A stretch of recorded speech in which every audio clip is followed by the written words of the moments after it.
So one of the most requested things after the Infinity Gauntlet here on my YouTube channel was the Age of Ultron. And this makes sense because next year, Avengers 2 Age of Ultron comes out.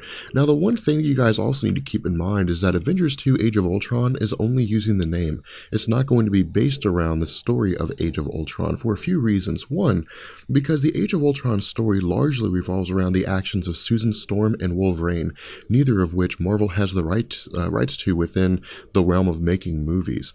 Now, one thing I'd like you guys to pay attention to as we're going through this story is that the Age of Ultron, in a lot of ways, is very reminiscent to the Days of Future Past. And the reason for this is because if you recall our discussion about Days of Future Past, we had talked about how it was a landmark story when it first came out, and it was a huge deal. One of the reasons why it was such a big deal was because it gave to us this idea of a very dark and dystopian future, a very bleak outlook, which is something we hadn't really seen before. With the Crooked World in Marvel UK, we had kind of delved into alternate realities, but we hadn't really seen anything on the scale of what we saw with the Days of Future Past.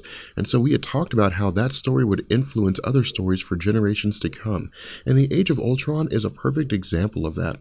Now, as we get into the Age of Ultron story, we're actually following Hawkeye. And initially, we don't realize it's him. All we know is that in the torn down derelict city of New York, that somebody is following what appears to be a woman of the night as she's moving towards an apartment building of some kind.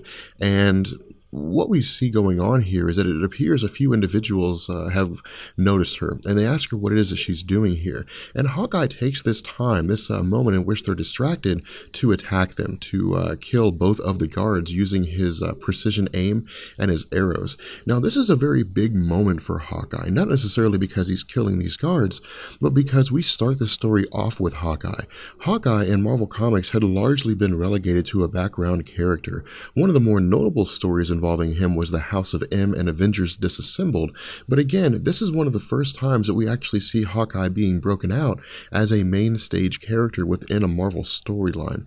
And what we see is that after these individuals, these two guards are killed, that Hawkeye breaks into the building and systematically begins killing everybody in it. And again, this is interesting here because despite the fact that Hawkeye never really had top billing in Marvel Comics, he had always presented himself as a person that wasn't without mercy. But it seems as though that in this story he is cold and calculating and isn't giving anybody a chance to escape. What we also see are a couple interesting villains here. The villain in the green jacket is Owl, and the one in the gray shirt is Hammerhead. Now, Owl is a very interesting villain here because he's largely a daredevil villain, and so for us to see him in this story indicates that whatever it is that's taking place is not confined to any one superhero, is not confined to any one supervillain. Instead, it's a massive crossover event, and so as we continue, we see that Hawkeye is continuing to go through and to kill virtually anybody who opposes him. At this point, we learn that the whole reason why Hawkeye was here, the whole reason why he came to this building, is because Spider-Man is being held captive here, and his goal is to attempt to free Spider-Man, which of course he's able to successfully do. But it seems as though Peter Parker has been held drugged up. He has been more or less held unconscious, and so he's not fully aware of what's going on here, or fully, in control of his physical capabilities. And so as Hawkeye and Spider-Man are attempting to flee the building, there's some sort of massive shake, some kind of maybe massive explosion outside.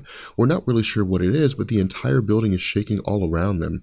And what we learn here is that several Ultron robots have descended from the massive machine hovering above New York down into the apartment below. And again, this is very reminiscent of the Days of Future Past in the sense that we saw Sentinels which were procreating themselves, more or less maintaining this element of control of society around them. And the Ultron robots tell everybody within the apartment building that they have to leave immediately, that they need to exit. But what we'll see as this story progresses is that this isn't necessarily what the Ultron robots intend. They're not really telling these people to exit. It's simply maybe a virtue of their programming. And what we learn is that while a countdown is given, the Ultron robots almost immediately destroy the entire apartment building, but not before Hawkeye and Spider-Man are able to escape. Now, Hawkeye and Spider-Man initially, on behalf of Hawkeye, does what he can to destroy these Ultron robots, and and he manages to take out a couple of them, but then we learn why it is that Spider-Man was being held here. Now, this will become very important when we get into the second issue of Age of Ultron, but what Owl tells us is that there was some kind of an agreement worked out between himself and these Ultron robots, and the agreement was that as long as the Owl and his forces kept delivering superheroes or superpowered beings to Ultron and his forces, the forces would leave him alone. But these Ultron robots largely seem to ignore this, and they continue their destruction of the apartment building.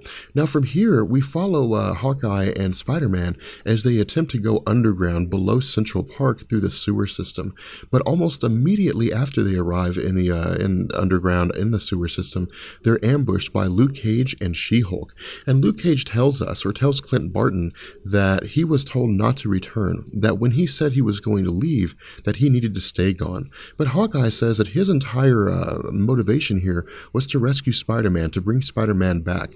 Now, at the moment, we don't know why it was he had went on a mission to retrieve Spider-Man, if perhaps there was some greater motivation behind it, or if it was simply something as basic as just trying to reclaim a superhero that had been captured. But we see that for the most part, he feels justified in his actions, that he doesn't regret leaving the safety or the relative safety of this underground bunker to travel and try to gain Spider-Man. But then we see that Tony Stark arrives, and She-Hulk tells Tony Stark to do whatever it is that he needs to do. And we see that Tony Stark has some kind of device with him. Now, initially, Tony Stark doesn't want to use any kind of technology out in the open, and most likely this is due to the fact that Ultron is able to detect the use of technology somewhere in the city. We're not entirely sure, but that would seem to be the most likely reason. But we see that whatever this device is that Tony Stark uses is apparently able to detect whether or not individuals who have arrived here have some kind of bug planted in them by Ultron, or if they're even an Ultron robot itself. But the device is able to verify that both Hawkeye and Spider-Man are in fact human, and they don't have any kind of tracking devices implanted in them. At this point, we transition to what appears to be a makeshift barracks, and within this makeshift barracks there are various superheroes who are holding up, and it seems as though maybe they're organizing, maybe they're trying to form a plan.